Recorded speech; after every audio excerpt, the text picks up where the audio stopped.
says you're live. Okay. Okay, we got a minute to make sure everything works, but I think that I'll figure out how we know if It's 3 o'clock now. Yeah, I'll see. You gotta take And we have audio up? I believe so. Because the audio will come out of here, I think. Should be there. Okay. It's 3 o'clock now. My name is Warren Bobrow, and I've written a book called Cannabis Cocktails. What I'm trying to do here is something that hasn't been done before. People have written books about all different things in cocktail mixology, but they haven't written a book on mixology with cannabis yet. And so I wanted to take you through some of the basic means that I determined to create this book called Cannabis Cocktails, which we will be giving away. How are we doing this, Derek? The Cannabis Cocktails. We're giving away a copy of my book. I don't know if it's signed or something. After the shakeup? After the shakeup. Go to the Tales 365 Facebook page and you can enter for a chance to win. Yes, Derek from Common Man Cocktails. Thank you. Yep. So I wrote a book called Cannabis Cocktails, Mocktails, and Tonics. And what I tried to do is not create the typical stoner book, which is there are plenty of them out there on the market, but I wanted to kind of unleash the power of the early apothecary. And when I was down in New Orleans last year at Tales of the Cocktail, I did a book signing at the Apothecary Museum. And I was really surprised to see a setup right next to me showing early apothecary ingredients and how they're used in the early apothecary. And I discovered that they use cannabis. And that got my brain thinking. And I thought, you know what, if they were using cannabis back in the late 1800s, early 1900s in the early apothecary, there had to have been something to it. Not all the things that they made in the apothecary had medicinal value. A lot of it was what we call snake oil. But some of it did actually work. And what I'm doing over here is a little fast forwarding. I'm infusing some cannabis in some beautiful Barr Hill gin. I'm going to make a cocktail with it a little later. And then I have a portion of nice high quality weeds here, cannabis, that I'm going to decarb. I was going to decarb. I decarbed the portion that was right here, and it's in the container.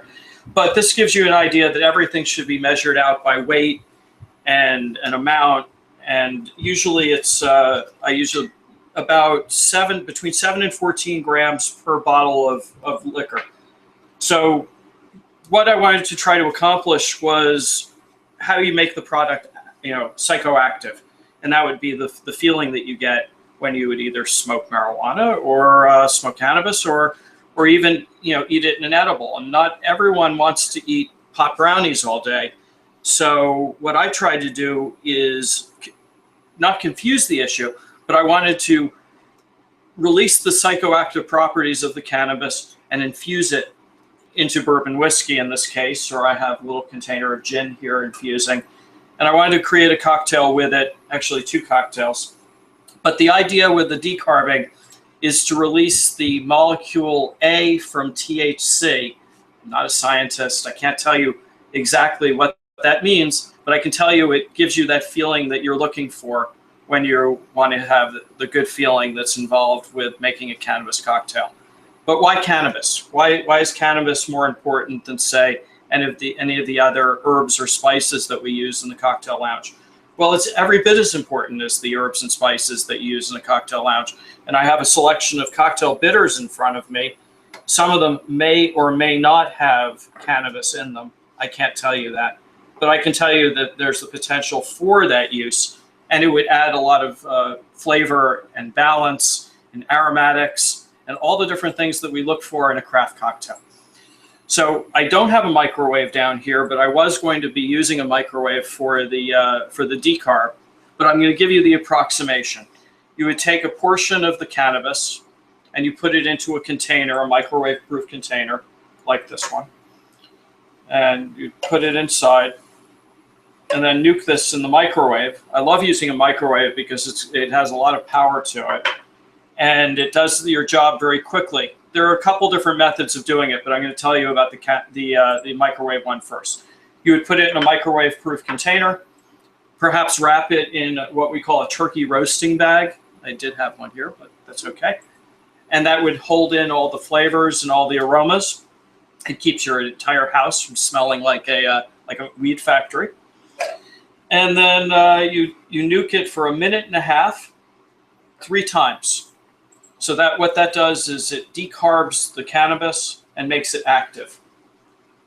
After it goes into the decarb process, you would charge it. And I learned this from a guy named Dave Arnold. I saw that he was infusing herbs. I thought, why couldn't you infuse cannabis? I would put that decarbed cannabis inside my whippet container, my ISI, with liquor, and it would go into a double boiler, which I have an induction burner here. Very important to not use gas. It's extremely important not to use a gas stove. Alcohol is extremely flammable. You can be the person that they remember when you blow up your whole house forever. So I always use the induction or an electric cooktop. This is a portion of gin that has decarbed cannabis in it, and it infuses in the double boiler for about 45 minutes to an hour, and it makes a really, really nice product at the end. Do you have to decarb? Not necessarily. For some of the health benefits, people don't decarb at all, and they just put the cannabis directly into their liquor, and what they turn out to be having is a soupy mess. It doesn't have any of the flavor, it doesn't have any of the color, and it doesn't have any of the intensity. The other method that I learned about was, and that I wrote about in my book, was the decarb method by using heat. And you would do that in a toaster oven or a regular oven on a toaster plate or on some type of container that you would close up to keep the valuable terpenes, which are the aromatics in the bottle or in the cannabis. And then what would happen is you would cook it for about 240 degrees for an hour to release those positive parts of the cannabis, which allows it to be infused. And you can infuse all different types of things. In my book, I infused coconut water, I infused coconut milk, I infused butter, I infused oils, I infused all different liquors. I did bitters, I did shrubs, I did tonics. How are we doing here? Are we okay? Yep. We're having a lot of fun here. Do you want to do questions and answers during the middle of the fluidly or at the end? I would love to answer some questions. I see there's some questions there. I can't really read them. Okay, explain the term decarb. That's a great question. Decarbing is releasing the molecule A from THC, which makes the cannabis active. What it means to be active is it gives you that feeling that people accompany with smoking marijuana or enjoying a cocktail that's made with it.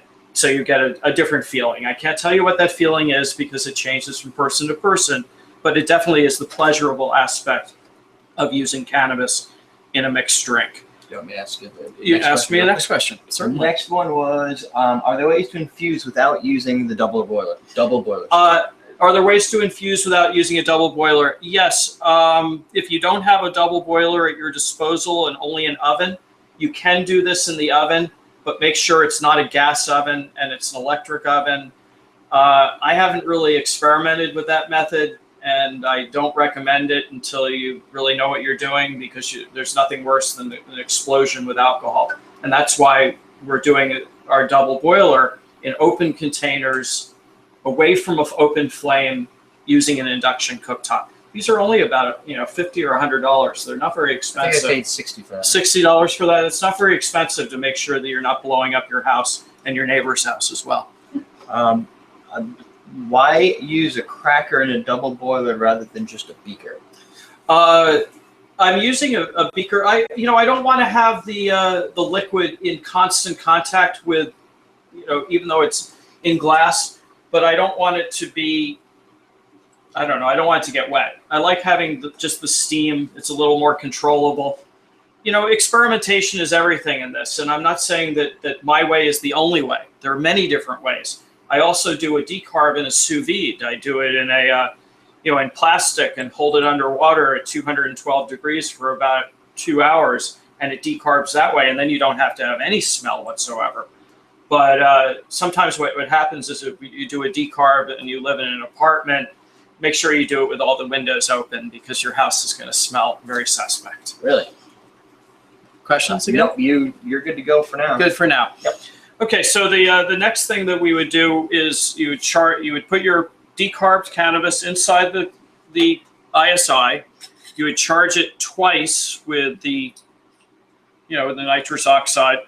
And what that's supposed to do, from what I learned, is it micro-encapsulates the THC into each of the bits of alcohol. And you would never fill this up more than 0.5 liters so it doesn't explode again. And it's supposed to infuse the cannabis into the THC into the liquor at a very intense rate, because it's that forcing of the nitrous oxide into the alcohol with the herbs, which creates the flavor. And then to activate it, it needs to be physically cooked in just boiling water for about an hour. And I really like that method. And it gives me a very, a really nice end result. So why cannabis? Why cannabis? Cannabis is something that people have used for healing purposes. They use it for relaxation purposes. I think there's 400 some odd different things that it's supposed to alleviate. I can't tell you that cannabis is going to cure all of your ills, but I can tell you that it's certainly going to make someone feel better no matter what they do. Maybe it's my gnome Klaus, I'm not quite sure. But there's a lot of things that you can do with it as a cocktail ingredient. So one of the things that I was going to do was I was going to take some of the barrel bourbon that I infused with cannabis, and I was going to make a little bit of like a Moscow Mule with a little bit of ginger beer. So let's get a little bit of ice here. Need a cut line? What's that? You need a cut line? Yeah, I would love a couple of cut lines. That'd be great. Okay, so I'm going to put some cubes in here. Something that's very important to stress, that when you're making a cannabis cocktail, you don't want to make them too strong, because there is something in there that's active. So I think measurement is all very, very important. And this cocktail I'm going to do with about, I don't know, an ounce of the infused barrel bourbon whiskey. And it's, I'm kind of working a little bit far away from the menu, but I'm going to use a little bit of the Fruitations pure bottled grapefruit. It's a beautiful little product, and I do have permission to use it with cannabis, which is nice. How much lime do you need? Just a couple slices of lime. So I'm going to stir that up together, pour it over the ice, close it up, give it a nice little shake.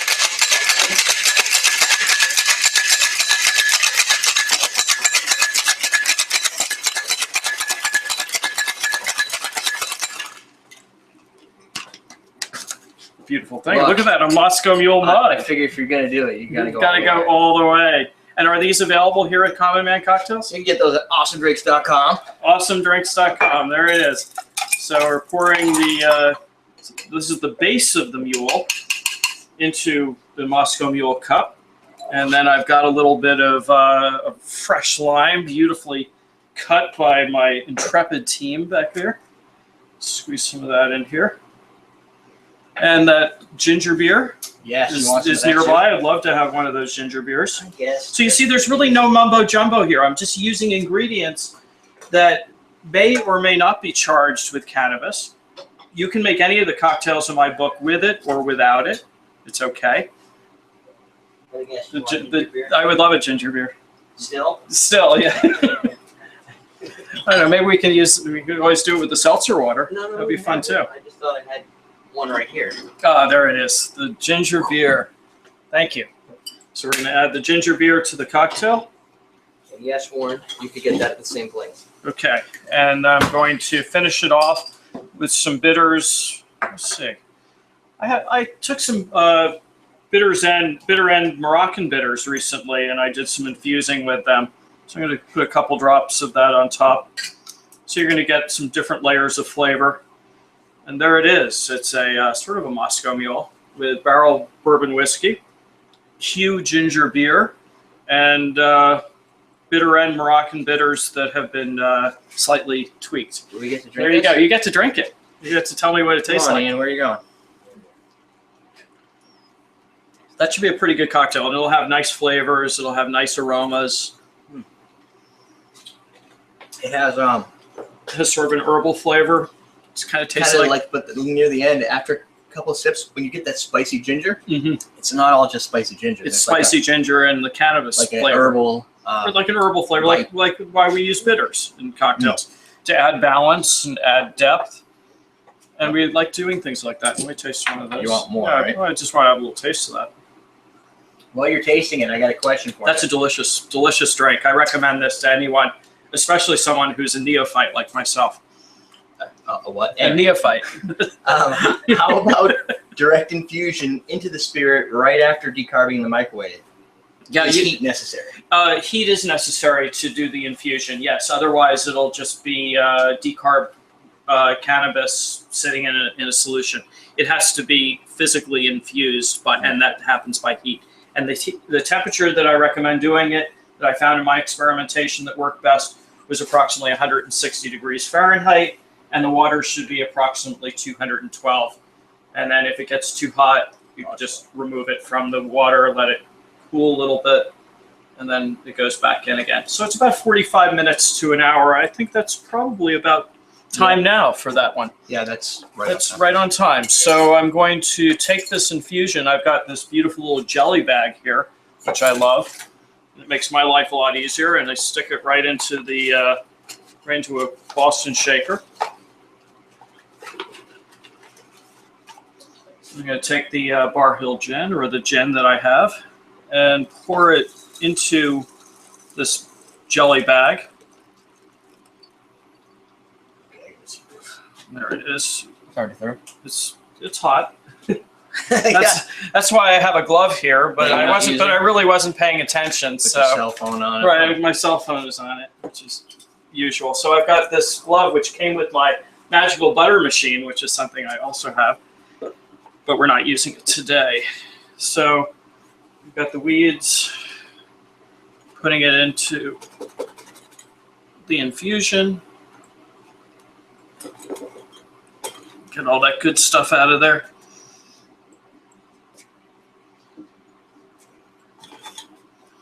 Now I squeeze it to get as much of the liquid out as possible. And, You don't want to get this on your skin. If you get it on your skin, you could potentially take too much of it at any given time. And if you overdose on cannabis, you'll know what I'm talking about. It's a bad feeling. It's not something that's going to kill you necessarily, but you're not going to feel very good. So my friend Jerry Whiting, who wrote the intro and foreword to my book, told me that if you drink down a glass of freshly squeezed lemon juice and eat about 3 or 4 peppercorns, that bad feeling that you get when sometimes you take too much, you mix too much liquor and cannabis, it can happen. And you'll know it when it hits you, and it won't feel good. But if you keep it in mind that the secret is to drink fresh lemon juice and peppercorns, what that does is it mimics the terpenes in the cannabis and it counteracts it. So I got almost all the liquid out of here now. There's a nice portion left. It has a beautiful color to it. And let's see, that actually tasted pretty good on my tongue. Here, let me take that. So I'm going to pour this infused liquid, which is kind of brownish color, because I decarbed a little bit too much, I think, but I don't know. Let's see. So here it is. There's the. Normally, I wouldn't do things in gin again, because the color is pretty rambunctious. It's dark. I would run this through like 1 or 2 coffee filters, but the flavor is all there, and it's going to be quite amazing because I'm going to mix up a little gin and tonic of sorts. So I'm going to get some more ice here. Do we have any more questions or anything yes. fun? Well, let's answer this one first. What kind of tasting notes and aroma does it add? It adds very green tasting notes and green aromas, like the smell of cannabis. And I find that to be quite beguiling. I like that smell. It adds depth, it adds color, it adds dimension. And it's an unknown cocktail ingredient that people just don't know anything about because there's certain legality problems, perhaps. I'm going to use a little Royal Rose simple syrup with 3 chilies. So this is poblano, ancho, and jalapeno chili. That's going to add a little in about 2 seconds. If I shake it up with that on there, it's going to be a big mess. I just wasn't sure if it was one of the key ingredients to your next madness. It is. It is my madness. Speaking of that, somebody asked, what is your favorite recipe in the book? My favorite recipe in the book is probably one of the hot buttered rums with canna butter, and it's just a delicious drink. So this is going to be the base of the gin and tonic with a little bit of Royal Rose simple syrup with 3 chilies. Okay, that's our base. We have one of those. Actually, you know what? I'm going to do this in the coupe. You want a coupe? Yeah, I'm going to do it in the coupe. I've got the coupe right here. You got the size. I've got the size. So here's my coupe. Well, we could say. So here's the little coupe. You can see the greenery in there. Add a little bit of Q tonic water. Gets this beautiful milky color when you add water to it or of any kind. And then one of those little fresh lime squeezes here. And if you're feeling really creative, you could probably garnish it with a little piece of weed on it. I probably wouldn't. I don't know. Maybe I was going to take a little bit of overproof rum and shoot it over the top. There we go. So we have a beautiful little cocktail made with cannabis. I'm going to taste it. That is absolutely delicious. Taste it. Tell me what you think. It's a lot greener You say so. tasting than the barrel. It's a lot greener tasting, but it's really alive. It's really it's vibrant. The tonic is kind of it lightens it up. It feels like it's gonna be a little sweeter and a little heavier, and then it just kind of springs to life. It's kind of weird. But it's a drink that you probably, again, I'm going to take this and filter it, but it's not going to be as clear as gin would be. It's got a little bitterness to it. But it's got a little bitter edge to it. It's really, really nice. It's a nice way of building a cocktail in a way that you might not necessarily feel like you want to do it. I do have to stress certain legal points. You're probably not going to be doing this in your cocktail bar anytime soon unless you have it under the counter. I would not recommend saying, oh, I have the weed vodka here or the weed gin. I think that's a really bad idea and it sends the wrong impression. What I'm trying to achieve by writing my book was giving a different way of looking at ingredients that we're familiar with and using cannabis as a health tonic, as a health serum, if you will. My first book, Cannabis Cocktails, kind of touches on that. And the only ingredient that they really used in the early apothecary, which we don't really use today at all because of the public stigma against it, is cannabis. And cannabis was probably the only ingredient in the early apothecary that really worked. But they didn't know why it worked. But we know why it works. And we're rediscovering every day why it works and finding that it works all too well. So many of apothecary cocktails. There we are. Yeah, here's the book. So my first book, Apothecary Cocktails, was written, a couple years ago. And then of course, Cannabis Cocktails is meant to take you where Apothecary Cocktails left off. And certainly the ingredient that I did not include in Apothecary Cocktails was cannabis, because I don't think America was ready for it yet, and I really don't think that they knew what was going on, and they knew that it had healing properties, and that the people are starting to relax a little bit about the raw ingredients and not being quite so paranoid that it's going to lead to harder drugs. And I really wanted to stress very, very, very strongly that you don't want to drink more than one of these drinks per hour. It's not like you can sit down and pound 5 drinks in an hour and say, why isn't this hitting me? Because it takes a while and everyone's body is different and everyone assimilates cannabis in a different manner. And they want to make sure that they do things in a way that it kind of, it changes up the way that you feel about liquor. and you don't want to be drinking, power drinking anything with cannabis in it. And I tried to write the book from a perspective of healing. So I think that's very important to stress that you don't want to drink too much too quickly. So with that said, you're only 20 minutes in. I There's only- some more questions. there's some more questions? Yeah. Okay. We've got, do all cannabis infused spirits loosh when water, that is? Yeah, they do. They really do. They get a little bit creamy colored. The gin is probably not such a great example because I wasn't able to filter it. I didn't bring my coffee filters. And, so this is about 150 ml. And it probably, at the end of the process, would probably be about 125 ml. A lot of it stays inside the coffee filter. But that doesn't necessarily mean just because it's unattractive, it doesn't have the active ingredients. It absolutely has the active ingredients. But so it does loosh when you do put water in it. I infused a bottle of Cuvée Edouard, of the Edouard absinthe, and that came out just about as green and vegetal as you can imagine, and it had the most incredible aroma and flavor. But from an aesthetic point of view, it wasn't so great. In my experimentation, I found that whiskey or dark rum was the best thing to infuse because it really didn't show poorly. But light liquors like gin or vodka, not so much. Warren, your amount, 7 to 14 grams cannabis to 750 ml liquor, seems too high to me, no pun. Given the availability these days, what are the THC content ranges of the strains you're using? The ones that I use run anywhere from 14% THC up to about 21% THC. You have to let your body be the guide. There is no written, I know I'm going to catch a lot of flack for this, but there's no written recipes. You have to kind of use my recipes as the starting point. And the reason for that is that my starting point was very, very light. Some of the recipes that I've seen on the internet have been incredibly potent. People have been taking as much as an ounce of cannabis per 750 ml bottle. I would do that as a tincture. I probably wouldn't do that as an infusion.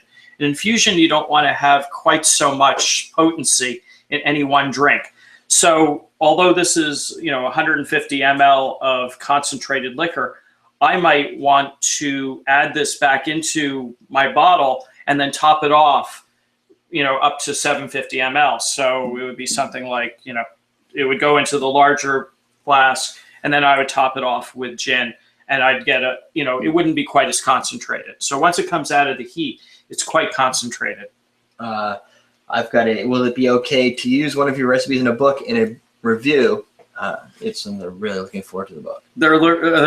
So do you give them permission to use one of your cocktail recipes in a review? I absolutely give you permission to review my book and to do anything that you want with it. I would say give me a call or send me an email so I can get you in touch with my publisher so I can, get you a copy of it, of the book before it releases perhaps, or at least an e-copy so you have an idea of what I tried to write. How many cocktails can I drink with cannabis and still be able to drive legally?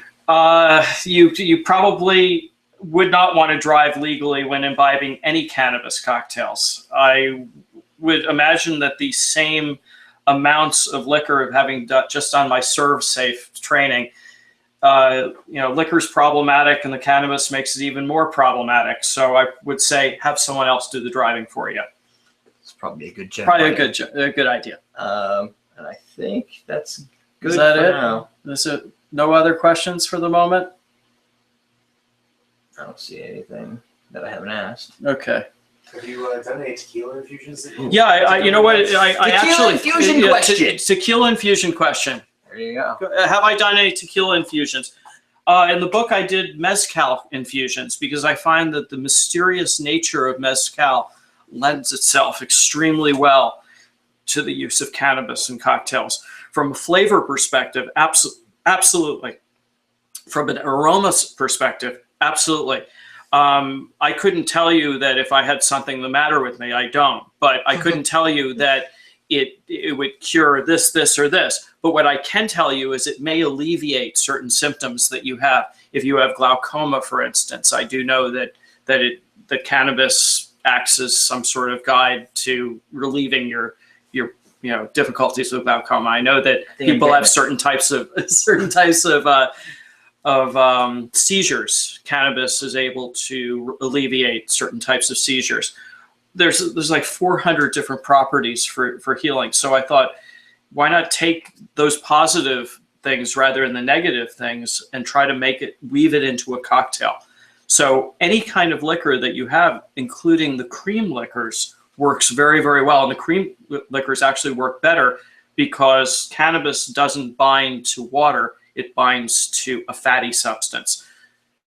With that said, the infusion process that we do allows it to bind to the water. But if you did a cream-based liquor, or like a Bailey's Irish Cream or something, just saying, it would work really, really nicely because of the fact that it's a fatty substance. But mezcal works beautifully because it's mysterious. It's got the smoke. It has the char. It has, there's all these different types of mezcal from different villages. They all have their different flavors. And each type of cannabis is different as well. So you have, in my book, I have 75 different drinks. Each one has a different strain meant to heal or alleviate, pardon me. They're meant to alleviate a certain ill or a certain complaint. But then at the end of the day, what we're trying to do is introduce new flavors, new smells, new aromas, new depth to your craft cocktails. Again, I don't recommend you doing this in the cocktail bar. You're on your own as far as that's concerned. People have asked me where to get weed. I say, make friends with a teenager, or what was the other thing? Move to Colorado, get a medical, get a cannabis card in whatever state you live in where it's permitted. But I couldn't tell you that it's legal. It's not. I'm doing something that's on the periphery of badness. And I don't mean to be a bad person. I wanted to offer something that was different, and I hope I don't get into too much trouble along the way. But I don't think so. I really don't think so. I think times are changing, and I think that the perspective is to look for new flavors and new techniques as opposed to dwelling on the sticky little things like getting arrested. I'm questioning how long does it take? How long does it take cannabis effect to kick in? Also, does it pair with the alcohol effect? That's a great question, and I was hoping someone would ask me that. It takes, with the infusions, it takes approximately 10 to as much as an hour for it to hit you. And the other one, what the other part of the question was? How does it pair with the alcohol effect? It pairs beautifully. In fact, it makes alcohol effect minimized. I can't believe I just said that, but it's true. It minimizes the effect of the alcohol. So you get a feeling that you can drink your buddies under the table, and you probably can, but I don't recommend it. And again, if you end up taking too much or overdosing yourself on cannabis, and you'll know it when you do it, because it's like your worst nightmare, essentially. And you say that's why you want to really ratchet back the amounts, and definitely don't drink 5 drinks in an hour. And if you do, you drink that fresh squeezed lemon juice and chew the peppercorns and be relaxed. Be really relaxed, because like anything, you don't want to drink too much, and you certainly don't want to take too much cannabis, and you don't want to do anything in extreme. I come from the school of thought that you want to do everything in moderation.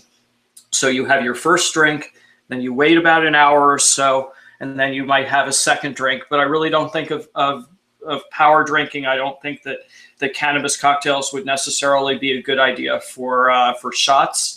I think that sends the wrong image. We're not trying to portray that.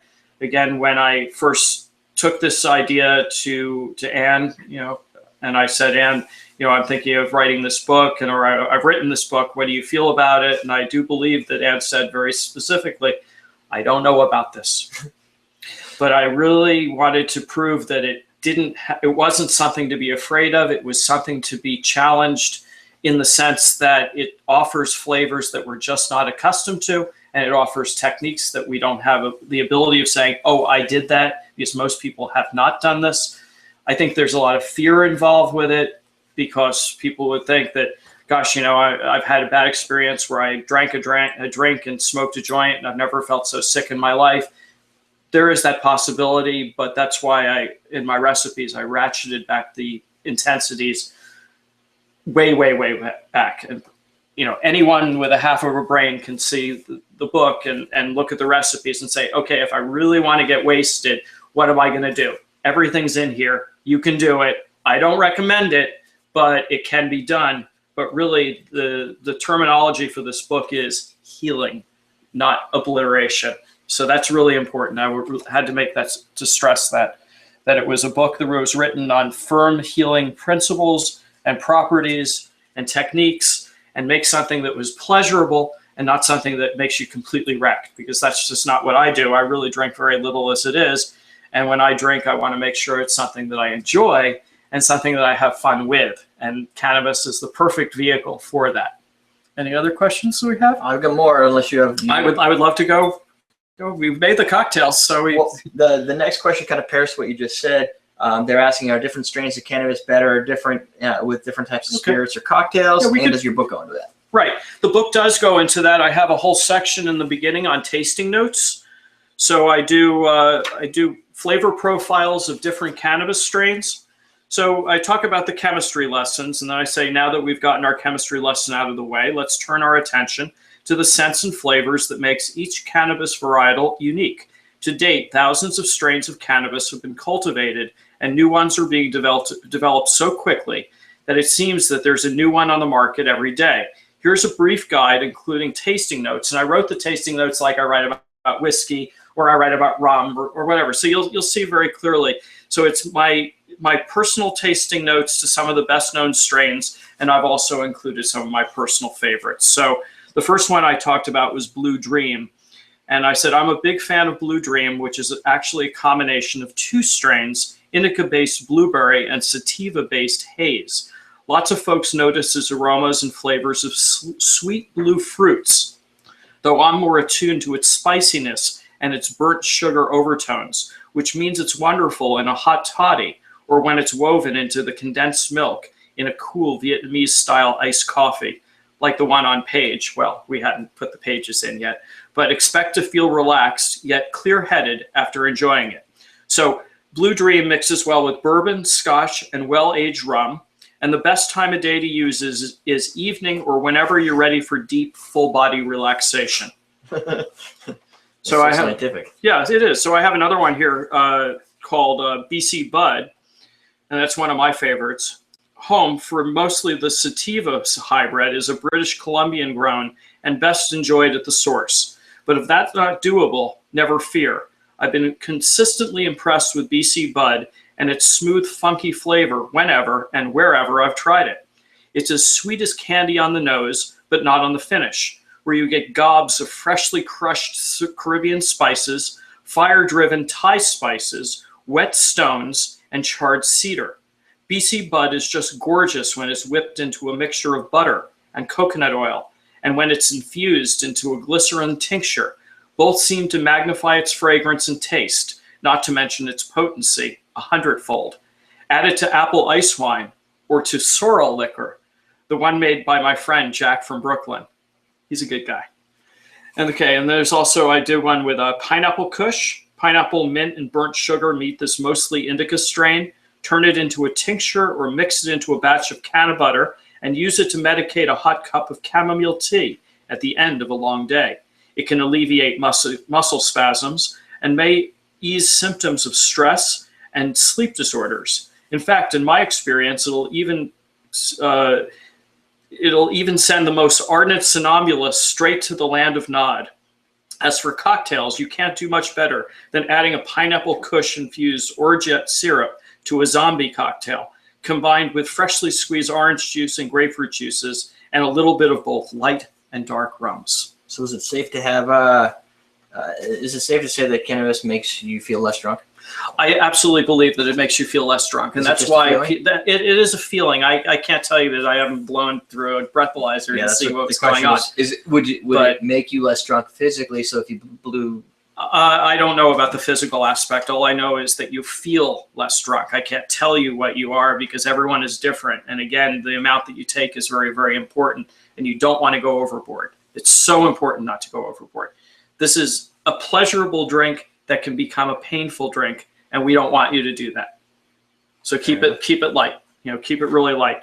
Another strain here that I love is the Thin Mint Cookie. And I say under the flavor profile, you won't believe that there's no cookie batter or mint chocolate chip ice cream in this hybrid Sativa and Indica strain. And I should explain a little bit. A Sativa strain is more for day use, and Indica strain is more for night use. It just happens to be the genetics and how it affects you. So you won't believe there's no cookie batter. It's bursting with sweet, spicy notes that makes it reminiscent of the Girl Scout cookie strain, which may be its ancestor. Infuse a great bottle of Barr Hill gin with Thin Mint Cookie, and the honey notes in the gin marry so well with the sweet earthiness of the Thin Mint. And then mix yourself a minty, medicated gin and tonic. Or use the Thin Mint to make a batch of canna butter and add a pat to a homemade hot chocolate. For an extra treat, top with a whisper of 160 proof rum and stir with a candy cane or a peppermint stick. Alternately, as the Thin Mint may reduce nausea, and you could always turn it into a tincture and add a few drops to a small bottle for aromatic bitters. After all, bitters have been used to remedy stomach ailments for centuries. So aromatic bitters at one time probably contained cannabis in it. We know that aromatic bitters work on your stomach. We know if you have a stomach ache, it makes you feel better. I don't know what the original recipes held, but I know that cannabis was in most everything that came from the apothecary. So it stands to reason that my little guy Klaus here would be taking bitters when his stomach was bothering him. What do you think about that? Do we have any other questions? Yep. What do you think of fresh grapefruit cannabis? Fresh grapefruit. Yeah. So that type of pairing? Oh, that type of pairing. Absolutely. In fact, I have the bitters here from Stone Cold. They're originals. And this is grapefruit and hops in bitters with a secret ingredient that they asked me not to mention. They also, somebody asked if you left all, or they've heard a story of people leaving their discarded stems and all that in some liquid, and then over a couple of years it could. Over a couple of years, it would extract, and it would probably turn out to be the color of my gin. Pretty awful looking.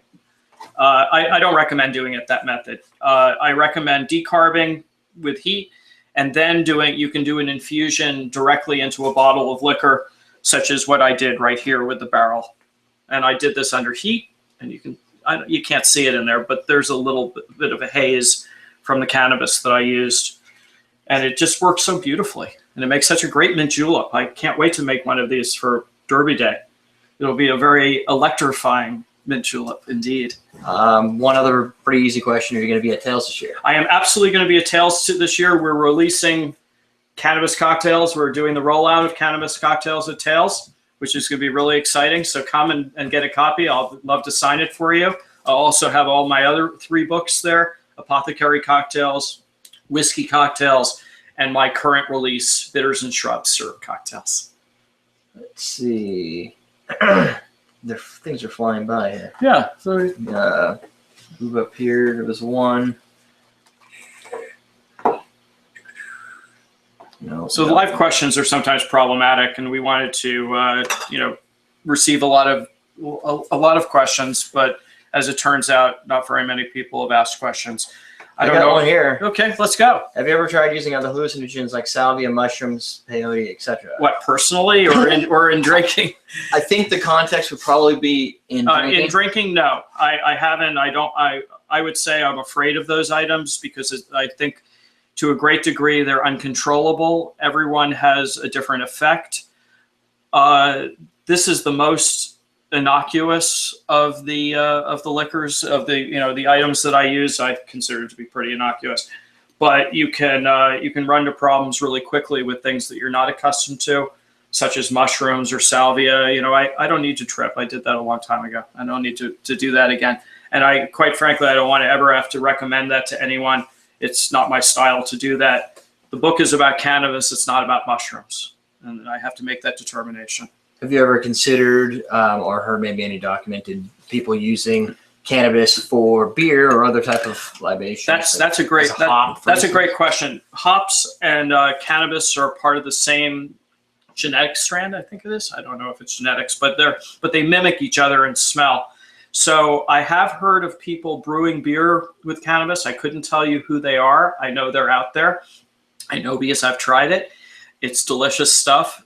It tends to be a little bit more of the hop profile than the cannabis profile, probably because people are doing it at home and they don't have like vast amounts of money to buy a bunch of weed. So they do it in small amounts. And so there isn't too much of any one flavor. But when you make, you can do a half bottle or a quarter bottle of gin or bourbon and make drinks for your friends and play around with it and do something that's a little bit different. And it definitely has a different effect. It's actually a very pleasurable effect. And a lot of the flavors that I taste and the feelings that I taste are very similar to the ones I taste when I smoke the stuff.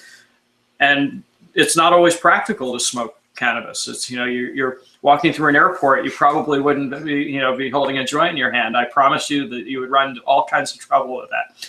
But if you had your New Orleans Go Cup in your hand and it was filled with a little bit of bourbon whiskey and a tincture or bitters or whatever, you could be medicating yourself while enjoying a carefully made craft cocktail. It's up to you. I mean, I don't want to tell you what to do, and all I can do is give you the tools and the ideas to make something that's quite delicious. But it's something, people didn't always know what bitters were. They were like, what are those funky little bottles on the bar? What do they do? Well, they add depth, they add balance, they add flavor, they add quality. But back in the day, they were used to heal a sour stomach. I mean, people didn't live too long. There wasn't electricity. There wasn't a way of purifying water, and they would use their aromatic bitters when they had a stomach ache to feel better or worse. But that's pretty much it with that one. Any specific spirits that you find would be your favorite to pair against? Bourbon, of course, is absolutely one of my favorites. Well, first off, the color is pretty good. You have the color of bourbon whiskey. It doesn't look like it's like this, which is pretty awful. I'm not proud of how this came out, but I am very proud with how this came out. And I guess the reason why I'm not proud about how the gin came out is because I knew it was going to look kind of greenish, but I didn't realize it was going to be quite so brownish green. And I think a lot of it has to do with the fact that I decarbed my cannabis in the microwave. I did 3 sets of 1:30 each. And in the final set, it got a little bit too toasty. I don't think it'll be too toasty in the effect, but I just think from a color perspective, it wasn't that great. Anything else? Do you have to store your cannabis infusions of any, are there specific ones that you'd have to store in the refrigerator versus left out like alcohol? That's a really good question. I always leave them out. The ones that I'm doing with 80 proof spirits or above, this one actually has 122. Actually, it's 123 or something. No, wait, 124.7. I apologize. 124.7 proof. It's going nowhere. You put that in the back of your bar. Nothing's going to happen to it. If anything, it's going to get better over time, but not over 30 years. Right. I think 30 years is just about the maximum. But if you just used a bottle of vodka or whatever, vodka, 80 proof vodka is fine. You don't want to refrigerate it, or you can put it in your freezer. I don't think it's going to affect it any. But really, at the end of the day, what's happening here is it's something that's shelf stable. You don't need to throw it in the refrigerator unless it's a milk product. And I do all of my milk products in the refrigerator. What about cannabis and winemaking? There is someone who's doing this. Very interesting question. Melissa Etheridge, who is the musician, owns a company called Fog City Collectives out in the Bay Area. And she takes, or her winemaker, takes the finest Napa Valley Cabernet Sauvignon and mix it with the finest Humboldt County Sinsemilla. They decarb and they age it in cask for a year, I believe, or a period of time. And then they filter it and they bottle it. It's only available out on the West Coast as far as I know, but it's a really, really well-made product. And I'm sure that it does everything that it's meant to do and then some. This one's kind of goes back to your remedy there, with the lemon peppercorn recommendation. They'd like to understand, can you talk a bit about that? Understand the chemistry behind why that would do something? I'm not a chemist, and I would like to be able to say that directly up front. This just happens to be a method that was taught to me by someone who is a chemist or is someone who's well respected within the field of the biochemistry of cannabis. So I make no representation. I'm not a doctor, nor am I a chemist. I may have these fancy Erlenmeyer flasks, but it just makes things easier when you're doing stuff with temperature or with heat. They don't break quite as easily. It's a nicer thing to do. But I kind of got sidetracked. What was there's actually a separate part of the question, which is from another person who asked. The first part was the same. Do you have to chew the peppercorns, or can the peppercorns should be chewed. I think it's something to do with the saliva stimulation in your body. It gets in under your tongue, and it absorbs into your body quicker, and then you chase it down with a glass of freshly squeezed lemonade. I don't know how it works. I'm not quite sure I want to know how it works, but I will tell you it does work. Like everything in my book, I'm not a chemist. I'm not like some of the people in our business who are doing molecular drinks and creating, like my mentor, he does all sorts of cool stuff with agars and really just weigh out techniques that, myself as a kind of a straight bartender, and I do, simple drinks and not a whole lot of mumbo jumbo to them. But that doesn't necessarily make me a bad person or anyone else a better person. What it does is I'm doing something that's simple, easy to do, and almost anyone can do it.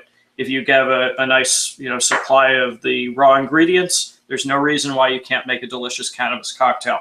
If you don't have the raw ingredients, you can still make a nice cocktail. It's 75 brand new recipes for delicious drinks that I created myself. Anything else going on in there? It's moving. It's moving, yeah. Let's figure out if there's still got 9 minutes left. So what was that thing about the legal on the East Coast? Yeah, it was something about legality. It was more of a comment, like if you move to California, you might be able to get away with this better. Yeah, but I don't think it's going to be in a cocktail lounge anytime soon, and I'm really sorry to say that. I wish that there was some way that someone could do an activated liquor with cannabis in it. There are products on the market. They call them. There's like a vodka out on the market, which is supposed to be made with hemp. It doesn't have any effect. It doesn't even taste like what mine tastes like. Mine tastes like freshly crushed, great high quality cannabis, because I always use great high quality cannabis. So it's going to taste and it's going to smell like $1 million.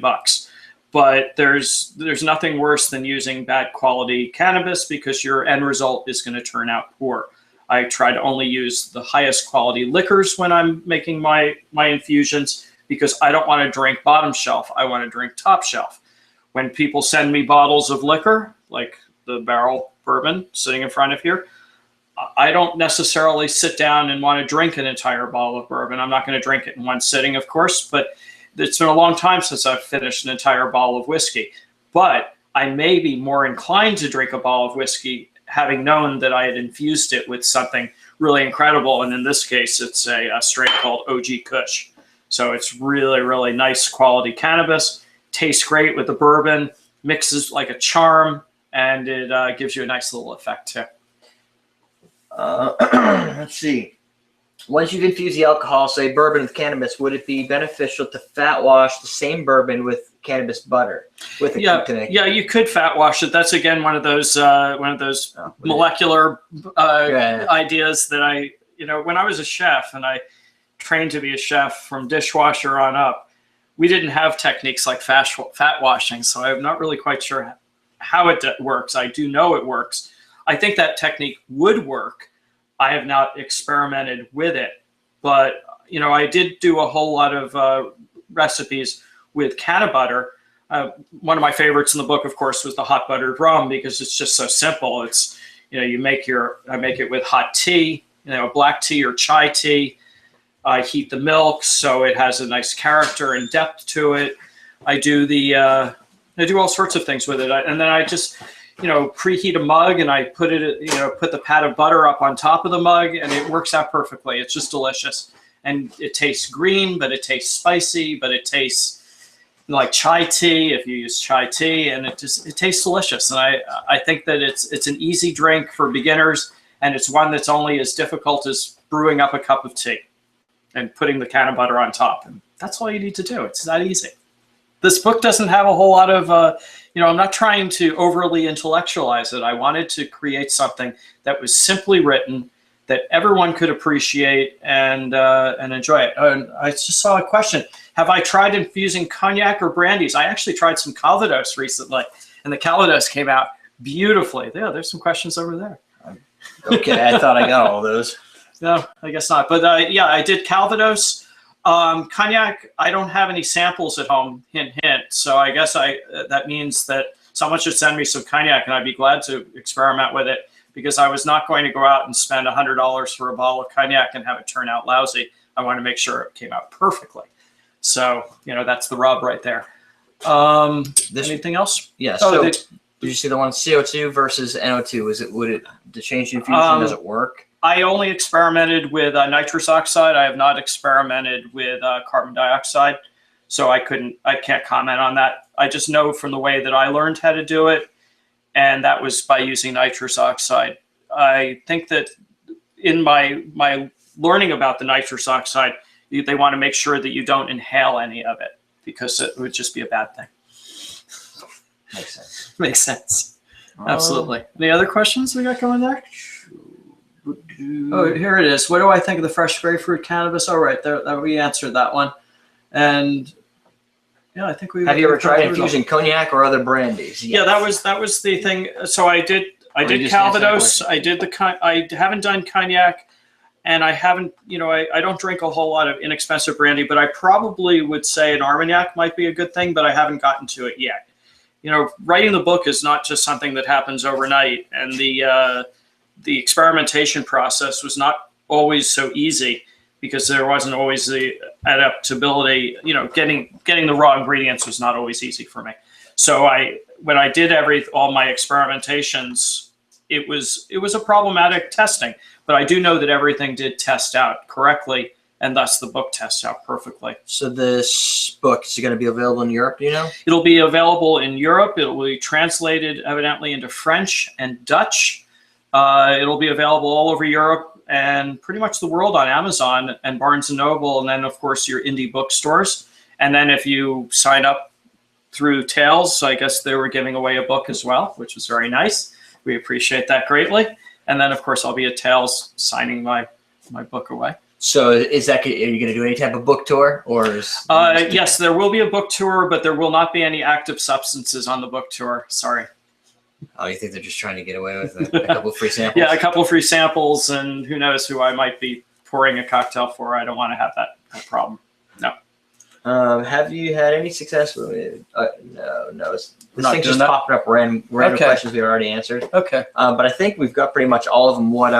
What the Tails crew said is anything you guys want to ask Warren after the episode, you can go to their Facebook page and put it in the comments. You'll probably find this video embedded there.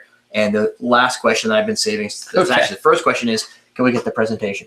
Of course you can. You can get Of course you can get the presentation. Absolutely. It's all going to be available through the Tails 365. Yes, and there will be a playback in a couple days or a week or so. They do a playback, which is really nice. And then I'll always be famous or infamous, as it is. You've got 2 minutes. Anything you want to close with? Anything I want to close with? I say experiment. Let your body be the guide. If you feel like you're not getting the effect that you're looking for after a half hour or 45 minutes or so, make yourself another cocktail if you like. If you've had too much, you'll know it pretty quickly.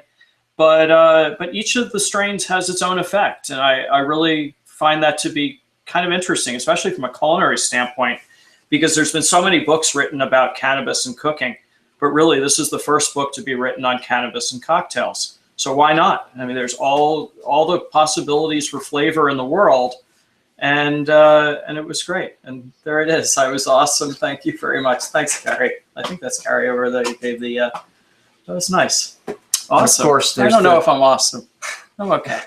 And there's the obvious disclaimer that if you can't do this in your state, don't. Yeah, don't, because it is illegal. The other thing is, don't take on a new health regimen without consulting your doctor first.